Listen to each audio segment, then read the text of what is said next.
입니다. 나 하나쯤이야 하는 방심은 건물입니다. 이런 제목으로 말씀을 드리고자 합니다. 1485년도에 영국의 국왕이었던 리차드 3세가 영국의 국군을 지키기 위해서 전쟁을 벌이게 됩니다. 그런데 갑작스럽게 이제 왕이 전투에 나가게 되는데 왕은 꼭 자신이 타고 싶은 말이 있었습니다. 그래서 마부로 하여금 내가 말하는 이 말을 준비해라 라고 명령을 했어요. 근데 마침 보니까 이 말이 이 편자, 말 발톱 밑에 붙이는 거죠. 우리 같으면 신발과 똑같죠. 그 쇠로 된 이 편자가 보니까 덜렁덜렁 하는 겁니다. 낡았어요. 그래서 왕이여, 지금 편자를 빨리 만들어서 붙여야 되겠습니다. 그럼 빨리 해라. 그래서 편자를 급히 이제 대장장이에 보내서 편자를 만들게 됩니다. 편자를 만들고 못을 박다 보니까 마침 그 편자에 맞는 못이 하나가 부족한 거야. 그래서 마부가 와서 이야기합니다. 왕이여, 그 맞는 편자에 박힌 못들 중에 하나가 안 맞습니다. 지금 급하다. 그러니 아무 못이나 박아라. 마부는 대장장이 가서 결국 아무 못이나 받고 나갑니다. 무사히 말을 타고 이제 전쟁터에 가게 되는데 리차드 3세가 돌격 앞으로 하고 공격을 하러 나가는 중에 큰 돌에 이 말이 부딪히면서 편자가 헐렁한 이 못을 박았던 곳에 편자가 미끌리면서 이 말 편자가 떨어지게 돼요. 놀란 말이 휘청거리자 그 말 위에 탔던 리차드 3세가 땅에 떨어지게 됩니다. 왕이 진도주의를 하는데 왕이 떨어지다 보니까 적응 기세를 돌리게 되고, 그래서 공격을 하게 되고 왕을 포위하게 되고 왕을 생포하게 되고, 결국 리차드 3세는 말 편자 못 하나 때문에 결국에는 전쟁에 지고 말았다는 역사에 기록이 남아 있습니다. 여러분, 이 말이라고 하는 게 편자, 우리가 신발 뭐 대수로냐 싶으지만 여러분도 걸어 다닐 때 신발 없이 오래 걸어가 보십시오. 얼마나 발바닥이 아프고 힘들지. 우리의 먼 여행길을 갈 때 우리 신발 안에, 우리 양발 안에 그 작은 모래알 메달이 있으면요, 얼마나 힘든지 몰라요. 그 못 하나, 그것 때문에 결국에는 일이 이렇게 벌어질 줄은 몰랐죠. 사람들은 사소한 일, 작은 일을 가볍게 여깁니다. 결국 작은 일, 가볍게 여기는 그 일 때문에 큰 패배를 당하고 수모를 당할 때가 있다는 것을 보여주게 되었습니다. 이스라엘 백성은 여리고에서 대대적인 승리를 거두게 됩니다. 완전한 승리를 거두게 돼요. 그 승리가 얼마나 대단했던지 여호수아 6장 맨 끝절인 여호수아 6장 27절에 이렇게 기록하고 있습니다. 같이 읽어봅시다. 여호와께서 여호수아가 함께 하시니 여호와의 소문이 그 온 땅에 퍼지니라. 그 가나안 땅의 족속들은 여호수아의 이름도 잘 몰라요. 그런데 여리고 성을 무너뜨리고 난 뒤에 그 대단한 승리로 인해 가지고 여호와의 소문이, 명성이 그 온 땅에, 가나안 땅에 퍼졌다는 거예요. 그만큼 도저히 이길 수 없는 전쟁이라고 생각했는데, 이거는 여리고 성에 있는 왕과 용사들이 질 수 없는 전쟁인데 완전히 지고 나니까 여호수아가 얼마나 대단한 인물인가 하는 소문이 삽시간에 다 퍼지게 된 겁니다. 그만큼 큰 승리였어요. 그런데 여호수아만의 승리가 아닙니다. 이거는 여호와께서 여호수아와 함께 하시니 그랬습니다. 하나님이 함께 해주시기 때문에 여호수아가 그 큰 승리를 이루게 된 겁니다. 우리가 아무리 잘나고 똑똑해도 하나님이 우리와 함께 해주지 않으면, 우리가 집을 아무리 세우고 아무리 성을 지키려고 한들 하나님이 세워주지 않고 지켜주지 않으면 소용이 없습니다. 그러나 우리가 부족하고 연약해도 하나님이 함께 하셔서 세워주시고 지켜주면 될 줄 믿습니다. 이제 여리고성을 이고 난 뒤에 아이성이라고 하는 성을 공격하게 되는데, 요사이 말로 아재격으로 말하자면 아이성은 정말 아이와 같이 작은 성이었어요. 정탐꾼을 보냈더니 이 백성 전부 다 갈 필요도 없습니다. 번거롭고 수고롭게 하지 마시고 한 2, 3천 명만 보내면 되겠습니다 할 정도로 아이성은 작은 성이었습니다. 여리고에서 북서쪽으로 약 16km 정도 아래에 있고, 그리고 성의 해발 고도가 518m예요.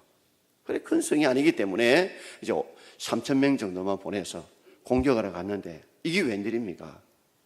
도저히 이길 수 없는 여리고성을 무너뜨렸던 이스라엘 백성이 도저히 질 수 없는 아이성에서 그들은 패배하면서 완전히 마음이 물녹듯이 절망감에 사로잡힌 이야기입니다. 오늘 7장 8장을 함께 우리가 다 읽어야 되지만 오늘 여호수아 7장 1절부터 7절까지 읽었는데 전체를 묵상해 보면서 오늘 생각해 보려고 합니다. 오늘 읽을 부분이 많기 때문에 여러분이 정신을 바짝 차리고 함께 말씀을 들어주시면 좋겠습니다. 우리는 이 사소한 것 때문에 실패했던 사건을 통해 가지고 오늘 우리의 삶을 한번 잘 비춰볼 필요가 있습니다. 왜 아이성 전투에는 실패했는가? 왜 패배했는가를 두 가지로 직접적인 원인과 간접적인 원인으로 나누어서 묵상해 보려고 합니다. 첫 번째는 직접적인 원인이 뭐냐? 바로 그들의 죄 때문에 그렇습니다. 여호수아 7장 우리 6절과 7절을 함께 읽어봅시다. 여호수아가 옷을 찢고 이스라엘 장로들과 함께 여호와의 궤 앞에서 땅에 엎드려 머리에 티끌을 무릅쓰고 저물도록 있다가 이르되 슬퍼도소이다. 주 여호와여 어찌하여 이 백성을 인도하여 요단을 건너가게 하시고 우리를 아무리 사람의 손에 넘겨 멸망시키려 하셨나이까? 우리가 요단 저쪽을 만족하게 여겨 거주하였더라면 좋을 뻔하였나이다. 여호수아가 옷을 찢었습니다. 그들의 옷은 지금 원피스입니다. 옷 겸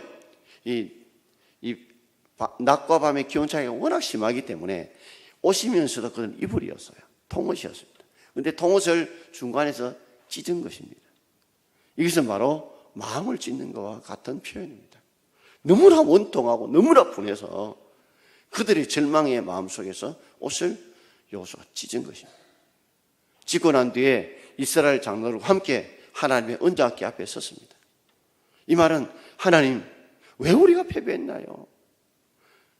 하나님의 뜻을 알기 위해서 장로들과 함께 더불어 이 언약궤 앞에 다 그들이 모여서 어떻게 했습니까? 땅에 엎드렸습니다. 하나님 앞에 엎드렸습니다. 그리고 엎드린 상태에서 머리에다가 티끌, 먼지를 뒤집어 썼습니다. 먼지를 뒤집어 선다는 말은 그들이 철저하게 하나님 앞에 회개한다는 말입니다.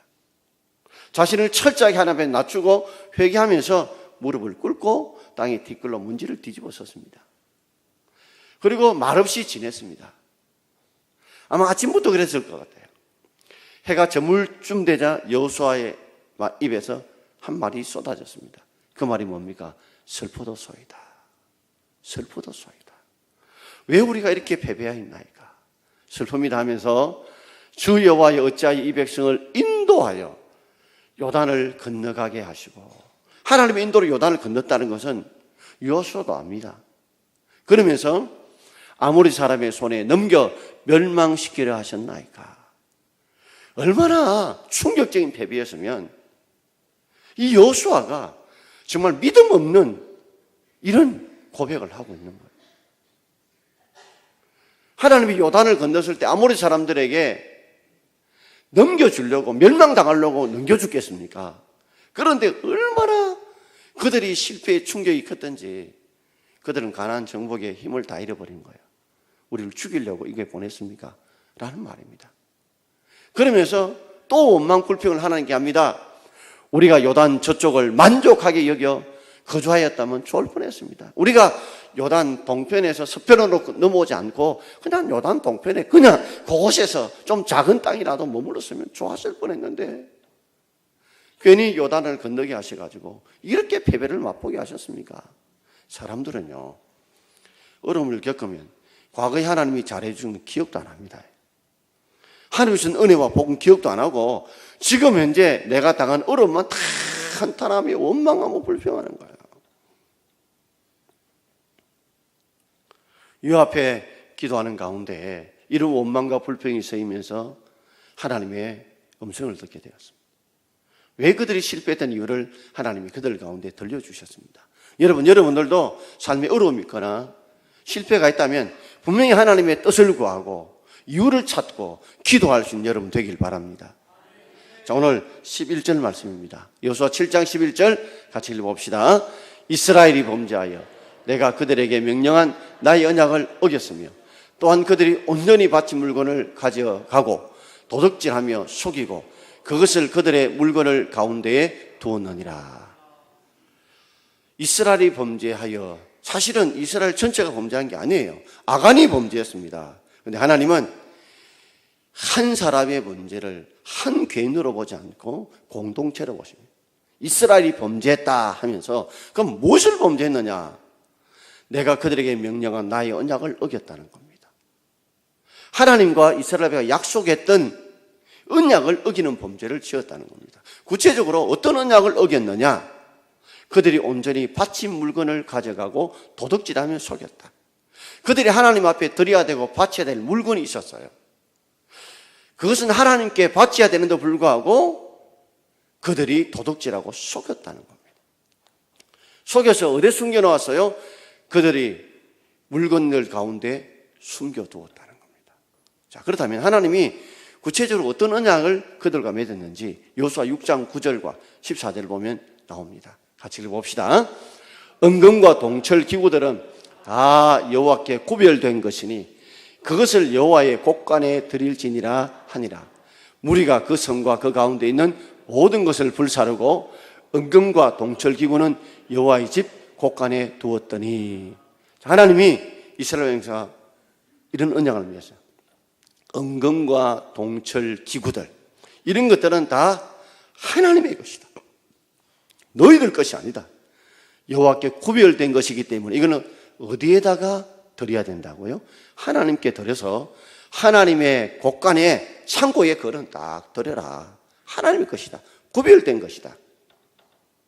그래서 무리가, 대부분의 모든 사람들이, 아간을 위한 사람들이 그 성과 그 가운데 있는 모든 것을 뭐요? 불살았어요. 그러니까 구별된 것 외에는 아무것도 가져가지 말고 불살아요. 두 종류입니다. 불사르거나 구별된 건 하나님 앞에 드리거나. 무리가 그 성과 그 가운데 모든 것을 불살았어요. 그리고 은금과 동철기구는 어디에다가요? 여호와의 곳간 창고에다가 두었어요. 하나님께 그것은 하나님 것으로 구별되어 바쳤다는 말입니다. 여러분, 우리도 하나님의 것을 우리가 도둑질하지 않길 바랍니다. 주일은 하나님의 날입니다. 11조는 하나님의 것입니다. 이건 하나님께 드려야 되는 것입니다. 그런데 아간은 어떻게 했습니까? 우리 8장, 우리 3절 말씀을 함께, 아닙니다. 7장 21절 말씀을 함께 읽어보겠습니다. 내가 노력한 물건 중에 시날산의 아름다운 외투 한 벌과 은 200세겔과 50세겔 되는 금덩이 하나를 보고 탐내어 가졌나이다. 보소서 이제 그 물건들을 내 장막 가운데 땅속에 감추었는데 은은 그 밑에 있나이다 하더라. 결국은 제비 뽑기를 했는데 전체 지파 중에서 또 족속 중에 점점 하면서 나중에는 아간이 범죄한 자로 하나님이 뽑으셨습니다. 그때 아간이 스스로 자신이 잘못했던 것을 고백했더라면 좋았을 건데 자신은 아무도 모를 줄 알았지만 하나님은 알고 계셨어요. 그자 뒤늦게 이제 아간이 제비를 뽑가 되자 그 고백합니다. 내가 노력한 물건 중에서 시날산 아름다운 외투 한 벌이 있었다. 요새 말하는 금과 은으로 짠 명품 옷입니다. 명품 이 외투를 자기가 훔쳐서 가지고 있는 거예요. 그리고 은 200세겔, 50세겔 되는 금 한 덩이. 한 세겔은 11.4g입니다. 그럼 쉽게 말하자면 은 200세겔은 어느 정도냐 하면 이 금덩이가 한 600돈쯤 된다고 봐요. 600돈. 그리고 금은 그 4분의 1쯤 되니까 한 150돈쯤 됩니다. 그러니까 꽤 큰 거죠. 그것을 하나를 보고 탐내었다. 욕심을 가졌다네. 아마도 아간만 욕심이 났겠습니까? 많은 이스라엘 백성들이 욕심이 났을 것입니다. 그런데 아간은 그 욕심 탐을 내가지고 행동으로 죄를 지었습니다. 어떻게 해요? 보소서 이제 그 물건들을 내 장막 가운데 뭐에 두었다고요? 땅 속에 감추어 두었다. 은은 또 그 밑에 더 깊숙하게 감추어 두었다는 겁니다. 우리의 삶에 있어서도 하나님께 구별된 것들을 구별되어 드리지 않고 우리가 가져가고 숨기면 결국 하나님이 기뻐하지 않습니다. 결국 하나님께서 모든 걸 아신다는 것을 그들 가운데 분명히 보여주시고 있다는 것을 깨우치면서 하나님의 것은 하나님께 드려야 되고 받쳐야 될 것은 받쳐야 된다는 그들에게 분명한 신앙을 그들에게 심어주고자 하시는 것입니다. 야고보서 1장 우리 15절 말씀 함께 읽읍시다. 욕심이 잉태한 적 죄를 낳고 죄가 장성한 적 사망을 낳느니라. 여기 있는 우리 성도님들 욕심 없는 분 계십니까? 만약에 사람들 중에서 욕심이 없다, 그분은 살아있는 사람이 아니고 죽은 사람입니다. 우리 모두는 다 욕심이 있습니다. 욕심의 종류가 다르고요, 욕심의 정도가 다를 뿐이지 여기 욕심 없는 분은 아무도 없습니다. 저 같으면 주일 되면 그렇습니다. 이 자리가 막 4명씩 꽉꽉꽉 차서 앉았으면 좋겠고, 좋은 사람 하는 선 없이 다 말씀에 눈을 땡그랗게 뜨고 잘 들었으면 좋겠다, 이런 욕심이 있을 것이고, 여러분 같으면 목사님 설교 좀 빨리 마쳤으면 좋겠다. 뭐 여러 가지 사람들마다 욕심 없는 사람은 아무도 없거든요. 다 욕심이 있습니다. 근데 문제는 이 욕심이 행동을 옮겨지면 뭐가 되는 거예요? 죄를 짓게 되는 거예요. 죄를 짓게 돼요. 그런데 이 죄를 빨리 회개하고 돌이키면 되는데 계속해서 장성한 적, 계속해서 반복적으로 죄를 짓게 되면 자기에게 뭐하는 거예요? 사망, 멸망이 온다는 겁니다. 그러니까 모든 죄의 시작은, 멸망의 시작은 욕심부터 출발합니다. 여러분, 그래서 여러분의 가지고 있는 내 욕심이 무엇인가를 깊이 한번 살펴볼 필요가 있습니다. 나는 어느 욕심 부분에 좀 약한가? 돈 부분에 약한가? 음식 부분에, 또는 자리, 권세에 약한가? 아니면 나는 이 잠에 또는 내 삶에 이런 여러 가지 욕심이 어떤 부분에 내가 약한가를 깊이 좀 생각해 볼 필요가 있습니다. 왜냐하면 사람이 병에 걸릴 때 보면 약한 데를 통해서 병에 걸립니다. 어떤 분들은 몸살 나시면 몸살 날 때 어떻게 납니까? 약한 데부터 오죠. 어떤 분은 목이 약하면 목을 통해 감겨, 코가 약하면 코가 통해 오고, 입이 이렇게 피곤하게 터지더라도 약한 부분에 터지지요. 그처럼 우리가 이 내가 어느 부분에 욕심이 이렇게 많다는 걸 알면 그 부분에 대해서 우리가 잘 조심하게 되면 죄를 적게 짓게 되어 있습니다. 설령 죄를 짓더라도 멸망하지 않습니다.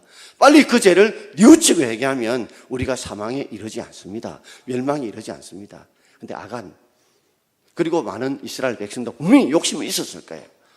왜냐하면 여리고성은 아주 성과 용사들이 있는 데다가 많은 백성들이 있고 잘 사는 동네였기 때문에 거기는 상당히 은근보화들이 많았단 말이에요.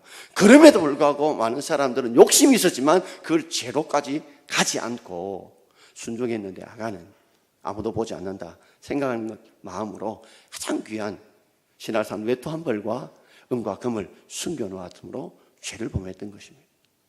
오늘 여기에서 우리는 다시 한번 돌아봅니다. 욕심 그거 사소합니다. 욕심 없는 사람이 어디 있습니까? 그러나 그 작은 욕심을 컨트롤하지 못하고 죄를 짓게 됩니다. 죄도 그렇습니다. 이 죄 하나쯤 있어 뭐 어때? 이렇게 생각하지 마십시오. 예배 시간에 피곤해서 눈 좀 감고 있고 뭐 존다 그게 뭔데? 피곤하니까. 그래도 예배 나오면 그게 좋은 거 아니냐? 별것 아닌 것 같지만 이것이 하나님의 말씀의 은혜를 못 받게 되면 우리의 삶에 가서 은혜가 떨어지면 우리 인생은 하나님이 함께 할 수가 없습니다. 사소한 거 이것이 결국에는 컨트롤하지 못하면 사망에 빠지게 된다는 것을 보여주게 되는 것입니다. 이걸 통해서 우리가 뭘 생각합니까? 설마가 사람 잡는다는 말 생각나죠?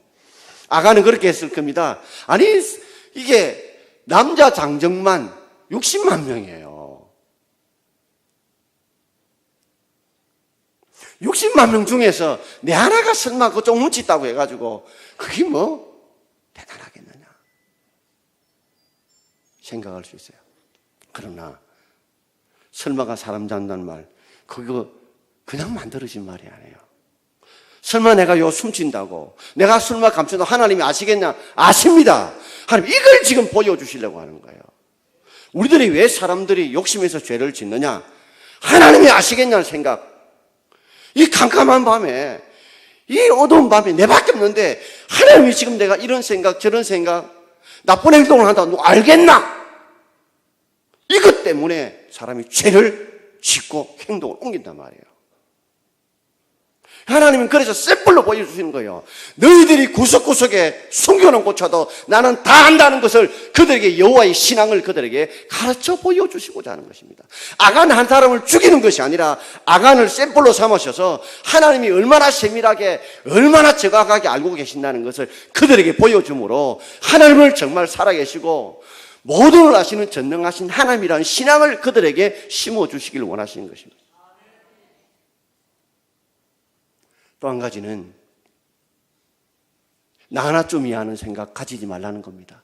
가나안 전쟁에 나아갈 때 내 하나쯤 숨긴다고 해서 내 하나쯤 감춘다고 해서 무슨 큰일이 나겠느냐 그런 생각을 하지 말라는 것입니다. 전체 속에서 내가 하나라고 생각하지 말고 내 하나가 전체라고 생각을 하라는 마음을 가지라는 거예요.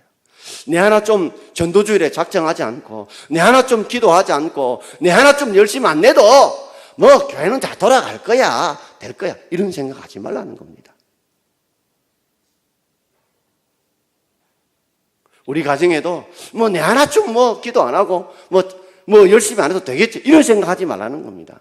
내 하나가 전체라는 생각을 가지라는 것을 그들에게 깨우쳐 주기 위해서 아간이 범죄했다 안 하고 뭐요? 이스라엘이 범죄했다고 말씀하고 있는 겁니다. 여러분 하나가 동막교회입니다. 이 땅에서도 보면 왜 나라의 어려움을 많이 겪습니까? 위정자들 보면 내 하나쯤 이런 생각을 가지는데 내 하나가 조국이고 내 하나가 대한민국이라 생각을 하면 그렇게 할 수 없죠. 특별히 예수 믿는 사람들은 하나님이 다 보고 계시고 알고 계신다 생각하지만 내 하나쯤이라는 생각을 가져서는 안 됩니다, 여러분. 오늘 그 샘플을 보여주고 계신 거죠. 결과가 어떻게 났습니까? 아간의 삶의 종말은 어떻게 이루어졌습니까? 여호수아 7장 25절, 26절 함께 읽겠습니다. 여호수아가 이르되 내가 어찌하여 우리를 괴롭게 하였느냐? 여호와께서 오늘 너를 괴롭게 하시리라 하니 온 이스라엘이 그를 돌로 치고 물건들로 돌로 치고 불사르고 그 위에 돌무더기를 크게 쌓았더니 그러므로 그곳 이름을 오늘까지 아골골짜기라 부르더라. 아멘. 금덩이를 감추어두고 시날산 외투를 감추었던 그곳이 아골골짜기로 변했습니다. 그래서 온 이스라엘 백성들이 아간이 쌓아놓았던 그 물건들을 돌로 던지고 아간을 돌로 쳐 죽였습니다. 그리고 태워야 될 시날산 외투는 태웠고 그 은금동처럼 여호와의 곳간에 두면서 그 돌무더기에 쌓였던 그 무덤을 아골골짜기로 불렀습니다. 재미있는 것은 이름이 아간이나 아골이나 이름 뜻이 똑같아요. 괴로움이라는 뜻입니다.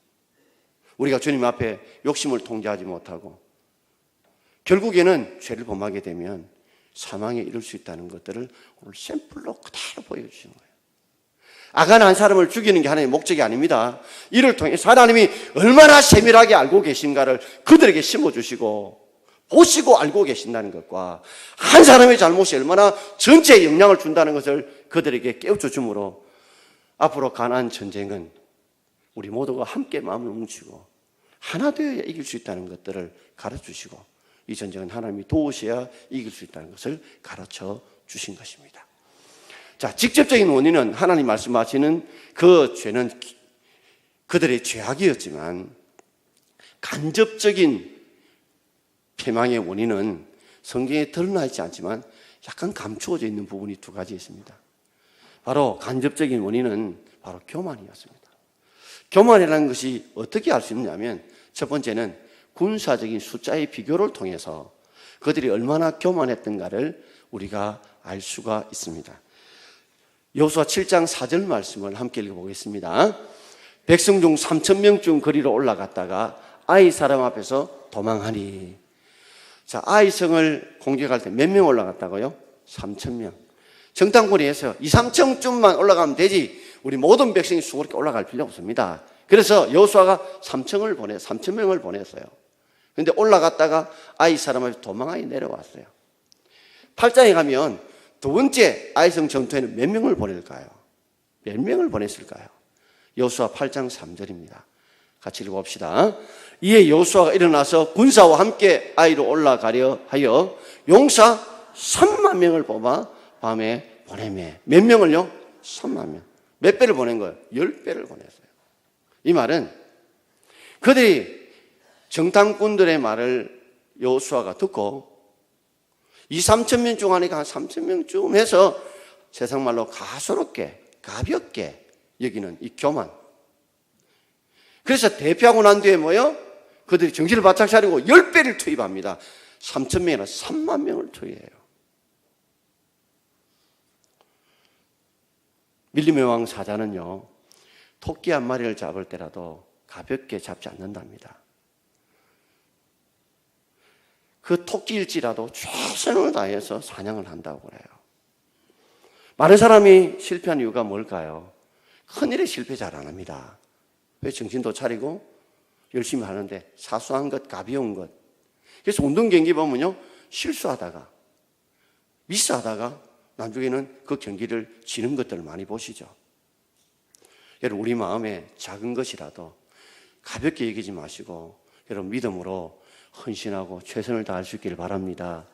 예배 시간 올 때는 여러분 가만히 치과 가지 마시고 정시 오시고, 예배는 축도를 다 마치고 날 때까지 예배를 거기 다 드려야 돼요.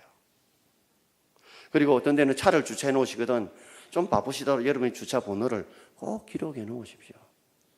그래야 전화를 받아서 차를 빼줄 수도 있지 않습니까? 작은 것이지만 우리 작은 것을 소홀히 하면 결국 이것 때문에 패배할 수 있다는 것입니다. 그래서 잠언 16장 18절에 이렇게 말씀하고 있죠. 같이 읽읍시다. 교만은 패망의 선봉이요 거만한 마음은 넘어짐의 앞잡이니라. 교만이나 거만한 마음이나 똑같은 말입니다. 교만은 패망의 맨 앞에 있고 넘어짐의 맨 앞자리에 있습니다. 그러니까 교만한 사람이 제일 먼저 넘어지고 자빠진다는 겁니다. 오늘 우리 삶에 작은 일이라도 소홀히 하지 않고 저는 최선을 다할 수 있는 저와 여러분 되기를 주의 이름으로 축원합니다. 두 번째, 간접적인 원인이 하나 더 나옵니다. 그는 기도의 유무의 비교인데요. 우리 여호수아 7장 5절 말씀을 함께 읽어봅시다. 아이 사람이 그들의 36명쯤 쳐 죽이고 성문 앞에서부터 스바림까지 쫓아가 내려가는 비탈에서 쳤으므로 백성의 마음이 녹아 울같이 된지라. 많이 죽지는 않았어요. 몇 명 죽었어요? 36명 죽었어요. 그리고 그들은 36개 주랑량을 치면서 해발 고도 518m니까 내려오는 게 비탈길이죠. 조금만 살려라 하고 막 달려왔어요. 그리고 백성의 마음이 물같이 녹아버렸어요. 얼음은 얼마나 단단합니까? 물은요 확 퍼지부자 녹아보면 마치 풍선은 탱글탱글한데 바늘로 푹 찌면 후두둑 하듯이 다 꺼지보듯이 그런 마음이에요. 완전히 절망에 차 있는, 낙심에 있는 그런 상황이죠. 왜 이렇게 됐을까요?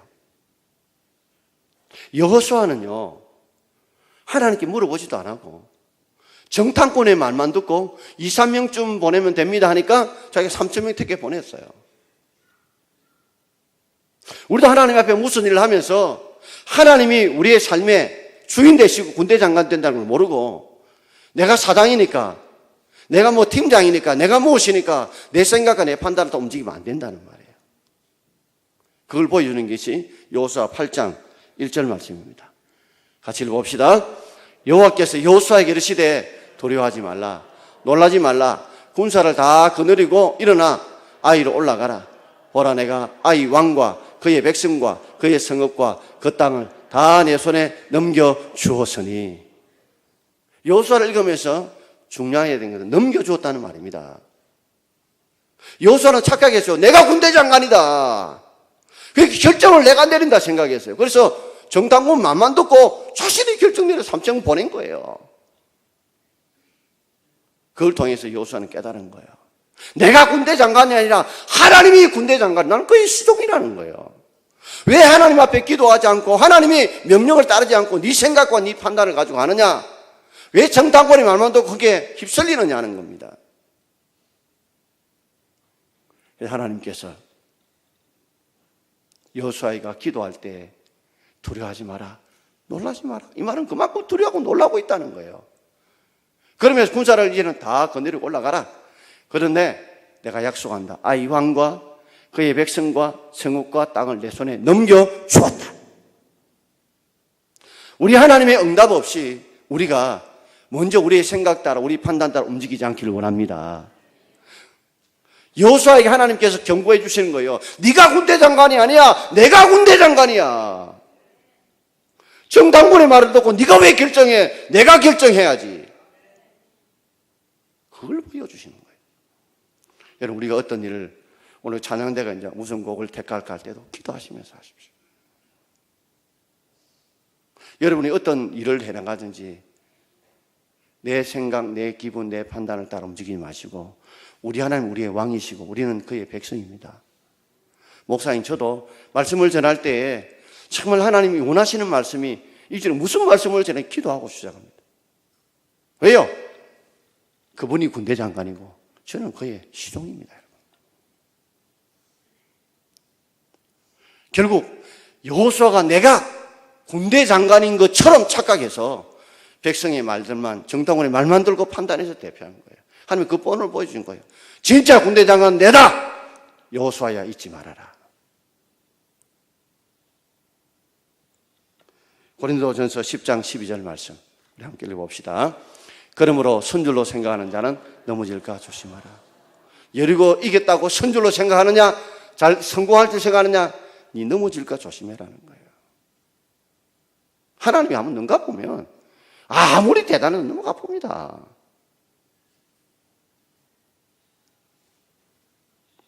끝으로 저는 이야기 드리고 마치고자 합니다. 1912년